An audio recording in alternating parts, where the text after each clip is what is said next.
My name is Kate Lambert, and I'm a kindergarten teacher at Clark Elementary in Paducah, Kentucky.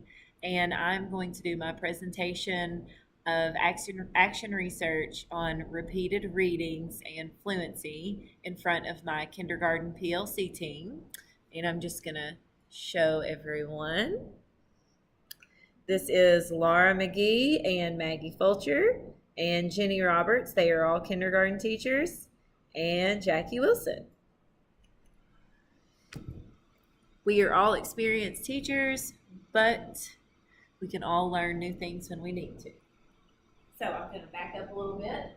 And this is my cover slide of repeated readings and fluency, an action research presentation research conducted by me, Kate Lambert, for EDOL 647 at the University of the Cumberlands. Okay, this is an introduction to reading fluency. The importance of students reading fluently across all content areas can be seen throughout the Common Core state standards. In Standard RF K4, kindergarten students are required to read emergent reader text with purpose and understanding.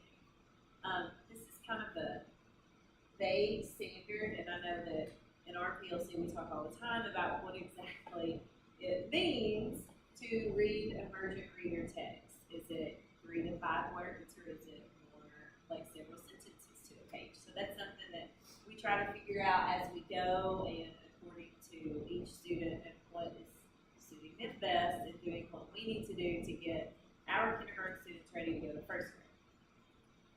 Okay, these are the benefits of repeated readings, basically that I got from the research that we're going to talk about in a few minutes. Improved oral reading fluency, enhanced reading comprehension, and better word accuracy. This is the purpose of the study, and here on the white side, it is more about the students. So students should use various reading techniques to practice passages. Students will have improved reading comprehension. So that's what the whole purpose of this study is. We are going to work on different ways that students can practice reading aloud, and so reading aloud is going to get them more fluent, and their comprehension is going to be improved. Over here on the orange side, this is more of what the teachers are going to be doing. Teachers should use repeated reading activities in an appropriate way for kindergarten students, and teachers should provide students with multiple opportunities to practice reading aloud, which I think that we all do, and there's lots of different, easy, and good ways to do that. These are the big research questions. There are 2 of them. The first one, does participation in repeated reading activities improve student reading fluency? And number 2, do kindergarten teachers think using repeated reading activities are developmentally appropriate for their students? Okay, so this is the first literature review that I did, and it is really recent. It's from 2017, so it was just done about a year ago. And according to Clemens, Lai, Bird, and Junyu, they view fluency as rapidly processing familiar units of letters that leads to the rapid recognition of words. The study concluded that, first part, initial letter naming fluency was the strongest predictor of subsequent reading fluency. So the faster that those kids are going to name their letters, the more fluent they're going to read when they're reading words, and words that turn into sentences. The second thing that it showed was that letter naming fluency and letter sound fluency growth in kindergarten had a significant effect on first grade fluency skills. So if they really get those figured out in kindergarten, they're going to be much better prepared for first grade. And then the third thing from the study is that letter sound fluency plays a role in promoting reading fluency by providing fast access to phonological information in unknown or partially decoded words.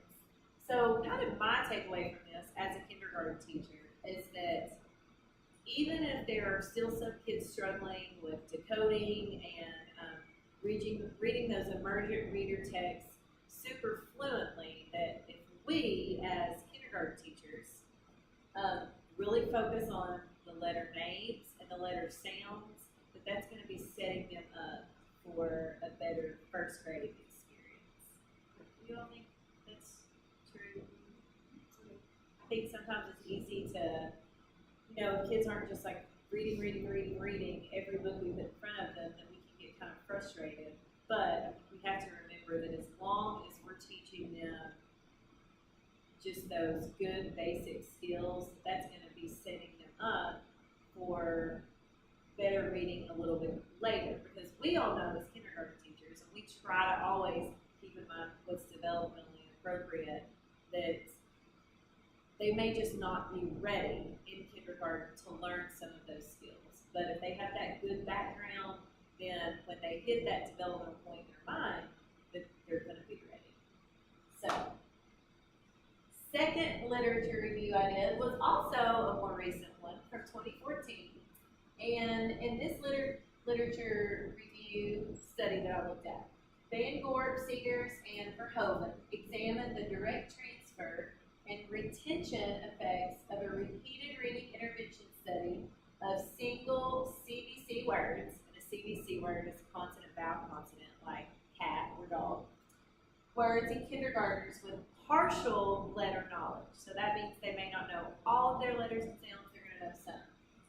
Reading accuracy and reading speed were measured during 10 repeated readings within 2 weeks. The results of this study showed positive direct and retention effects. Both speed and accuracy were improved and retained over time.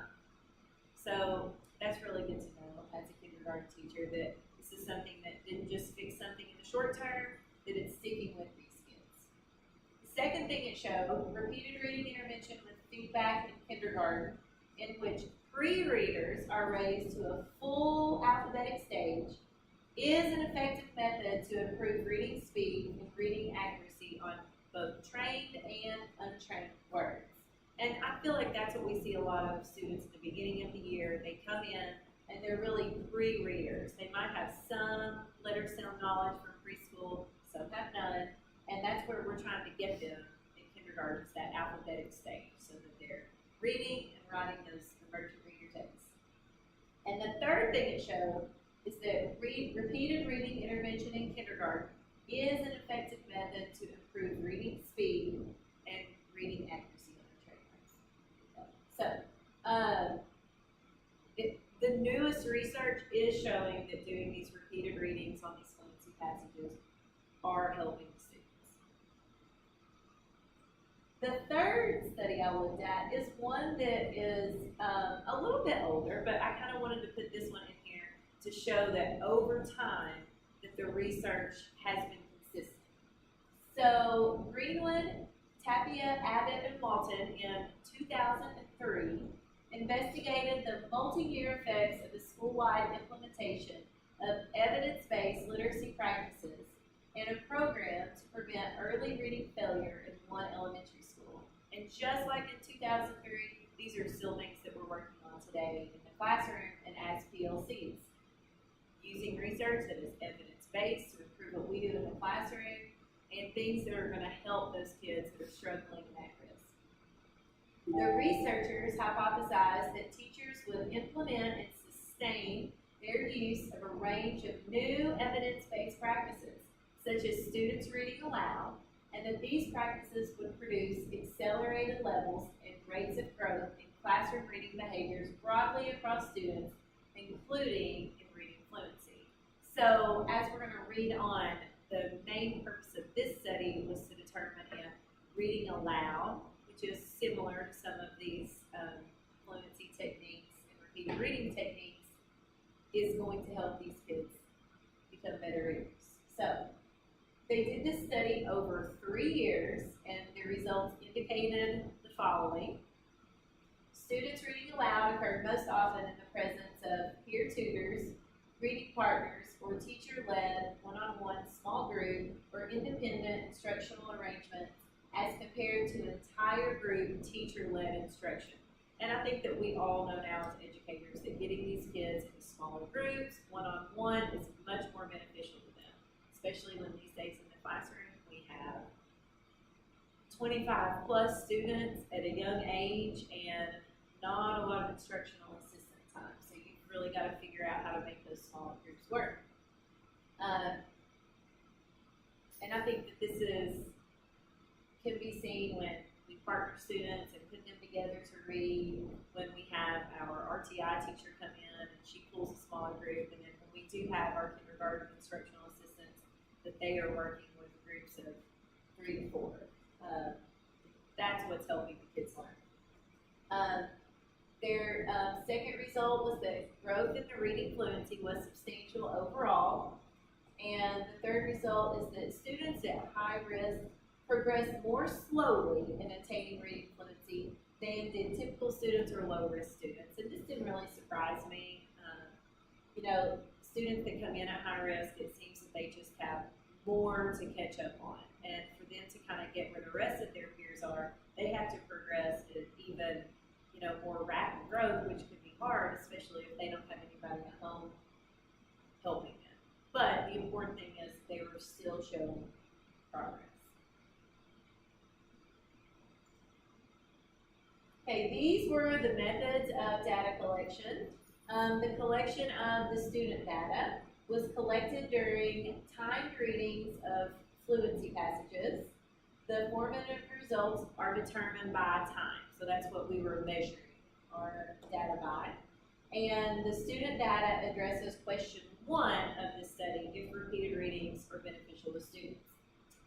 The collection of teacher data was teacher perception data collected through a survey to address question 2 of the study, whether kindergarten teachers think that doing repeated readings of fluency passages are developmentally appropriate.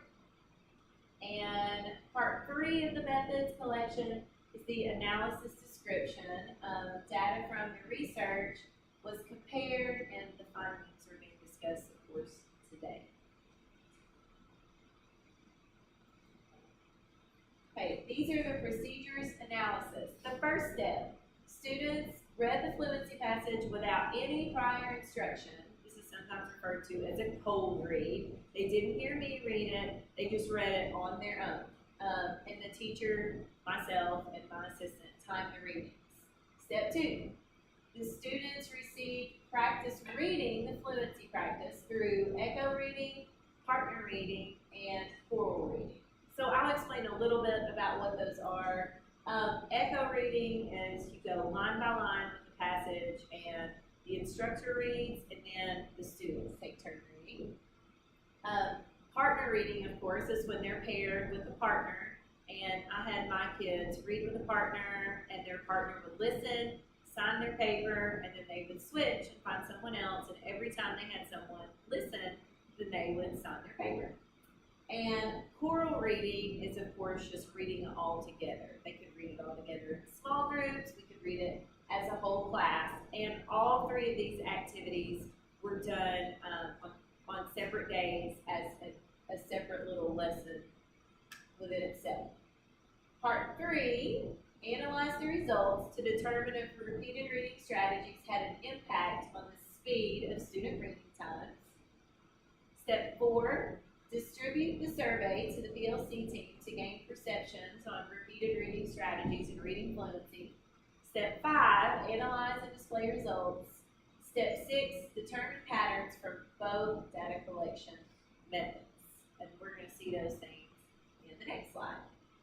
So these were the results. And I have my graph here with the fluency assessment and repeated reading strategies. My minutes are over on the side, and then I have before the repeated reading strategies and then after the repeated reading strategies. So before we did any of the repeated reading strategies, my students read the passage at about 1.6 minutes, and then after, their time was better. It was actually, it's just under the graph of 1.2, but it was 1.12 minutes. So these results were showing that the repeated readings were helping. Okay, this is my graph and data from the survey questions, okay? So here's my chart, and this is what they filled out, and then I put this information into the graph. So question 1 was using repeated reading strategies improves student reading fluency. So you could circle 1 if you strongly agree, 2 disagree, 3 agree, and 4 strongly disagree. Okay. So number 1, using repeated reading strategies improves student reading fluency. So most of the teachers, there's teacher 1, 2, 3, and 4, chose that they do feel that this strategy improves teacher reading. There was one teacher that did not strongly agree, but agreed. Question 2, I often use repeated reading strategies in my classroom.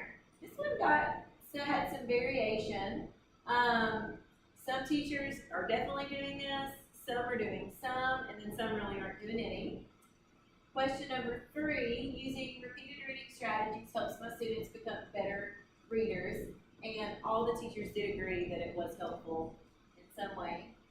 Question 4, using repeated readings is an appropriate kindergarten strategy, and pretty much everybody agreed that it was appropriate. Maybe they didn't strongly agree, but they agreed. And then question number 5, I would benefit from professional development opportunities on how to utilize repeated reading strategies. And there was some variation in this. Some people, one person really thought they could use some professional development, and then there are a couple people that didn't know. Okay, here are our results. These are discussion and answers to the research questions. Question 1, does participation in repeated reading activities improve student reading fluency? Based on the results of this study, kindergarten students can increase their reading speed on a specific passage after the implementation of repeated reading strategies. Every student in the class reduced the amount of time it took them to read a fluency passage after they had participated in echo readings, partner readings, and plural readings. Research question number 2, do kindergartners teachers think using repeated reading activities are developmentally appropriate for their students? Overall, teachers have a positive perception of the benefits of repeated reading strategies to help their students become better and more fluent readers. Most thought it was appropriate for kindergarten students to use these strategies, and some teachers would like to receive professional development training to utilize repeated reading strategies in their classroom. So, what next? What does this mean for us as a PLC, for our kindergarten team, the whole school, and then maybe other PLC teams in our district? We could share our results with our school. Repeated reading strategies can be implemented in all K through 2 classrooms. We can attend professional development on reading fluency strategies in the primary grades. I feel like a lot of times we see them being used in the upper grades, but we could try to find some that would be great for kindergarten. We can monitor the strategies in PLC meetings, and then we could share our strategies and progress with the district. Our school district, oftentimes when we have a professional development day, a lot of the little sections are actually ran by classroom teachers, and we get to choose something that's a little more relevant to your grade level that you're teaching, instead of us kindergarten teachers going to a 5th grade presentation on literacy. So they try to make those vary, and this might be something that we could share in those district-wide PLC meetings. So the conclusion. This action research study has strengthened my knowledge of how to improve student literacy skills in a kindergarten classroom. I have shared my results with my PLC in order to help our students become more fluent readers. I understand the perceptions of my PLC and can now move forward with a common goal for our grade level. And I will share this study with other PLCs and seek opportunities for professional development. So, I think we could, y'all can talk. Somebody have any thoughts? Are you all doing some of these things in your classroom? Yes. and we've kind of done different things this year. I do a lot of these with our poetry folders, and I know that Jenny, at center time, just your chart you do with the kids using the pointer and reading, and then I do it with our predictable readers, not really with the codable ones, but the predictable readers when we're learning the letters, and even the little weekly reader for the kids that we do. They have that one in there that you can cut, put together, and it's kind of predictable reading. So I've always kind of been doing those, but this passage that I used for this, I actually pulled from Reading A to Z.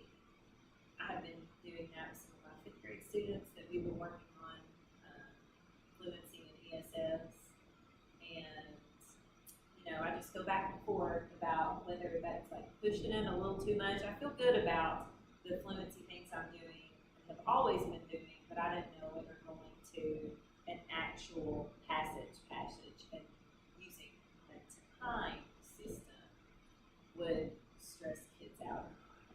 I definitely think it's something to look into after that mid-year, as they're getting ready before they go to 1st grade. The time part is what gets me too. Yeah. I think it's very important that they do it and Yes. practice, but at kindergarten level, you don't want them to get so focused on the time that they Right. can't. Right, because timing can definitely be very stressful to some kids, and we don't want to stress them out and grow to not like reading, especially if they're still struggling for it, because not all kids in kindergarten are ready to read super fluently. I don't think. No, that was a good reminder what you said about the letter fluency. Yes. Those students that aren't quite ready, Yes. really practicing on just the letter fluency. Yes. Speed. Because the research shows that will help them later. Well, a lot of schools use dibbles, which Yes. incorporates that, and we do not. Yes. So it's a good reminder that you've got. It is. And I was in a school before here, and we did use dibbles, and I really liked it. I thought it was really helpful. I don't think it really stressed the kids out any more than them taking their STAR early literacy test does so much. And I don't know if that's something we need to look into. Do you all know if 1st grade does time fluency passage I reading? think they do. The Okay. only timing I do it all is I do have some 1-minute stands. Oh, that's a good timers. idea. And so like during centers, some of my centers and things, because then it's more of a game. It's not, they're not doing Right. impression see that they can see if they can name all the letters before the sand runs out. And they Right. make it fun and not. When I timed them here, none of mine really seemed to be very stressed, but it's not something that we do on a regular basis, so maybe they just didn't really know what was going on. Right. I See, didn't present it as anything stressful. I just kind of told them that I was going to be timing them. See, I didn't even tell mine. I just had a sand timer, or I had my watch, or my phone, or whatever, and I didn't tell them. And it seemed to, they just read like they would read. Yeah. And then they couldn't, obviously, when the time was up, and I knew where they ended up, and I let them finish the passage, and then that was it. But there is a frustrating level with reading, that they need to be able to Right. do that. But I would agree, mid-year or later. Yes, I think so too. And I did do these a lot when I taught 1st grade.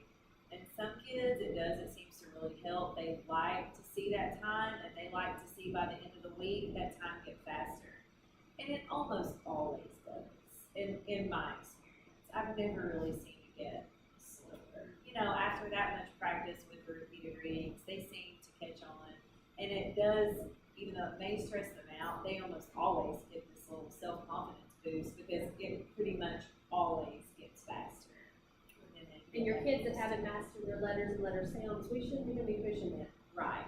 Well, and when I was doing a lot of this research, I found some that did this, like these 3 studies, but most of the fluency stuff for kindergarten did focus on just really automatically naming the letters and letter sounds.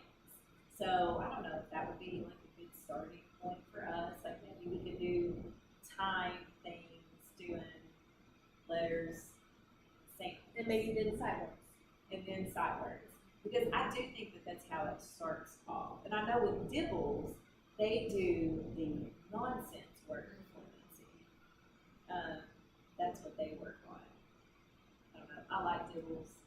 I thought it was really helpful, and I thought it really gave the kids a really good, strong base of phonics. And I think the kindergarten level difference is just the nonsense. Yes. Maybe Yes, it is. first grade, I think they start adding past. Yes. But, you know, and I really do think that this summer, before school starts next year, we could do a better job of talking to first grade. Because I do think there's this like big discrepancy in what they want their students to know and then what we think or what the standards are telling us they need to know. Do they expect them to come in there and read a whole paragraph really fluently? Because some kids are just kind of reading short, predictable sentences. So, I don't know, or if it's, they want us to do some other testing other than start early literacy, but then I think how could we possibly fit any more testing in? Because Dibbles was time consuming, but we didn't do the STAR test. So in my old school, we just did the Dibbles and not the STAR. But it was definitely more fluency oriented than STAR. I feel like sometimes when they take the STAR, I feel like it doesn't tell me anything really. I feel like when I did the Dibbles testing, that like really gave me a much better, like realistic place of where the students were. But It's a better way to progress monitor. yes, and we did the progress monitoring with Dibbles, and I thought so. So maybe that's something that could be a next step. Now that we know the importance of the letter sound fluency and letter naming fluency, maybe that's something that we could talk to them about instead of doing the STAR early literacy, doing Dibbles. I don't think there's time to do both.